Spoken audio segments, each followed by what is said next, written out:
I will show you how to fix Discord mobile app notifications in a new update.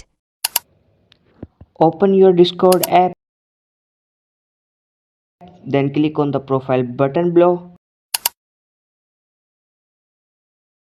After that, press the setting button on the top right side and scroll down a bit little. Click on the notification option at the bottom.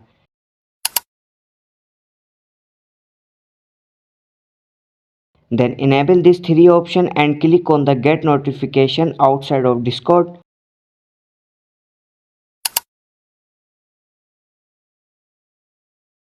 Now after that, scroll down and enable Discord system message and you will able done.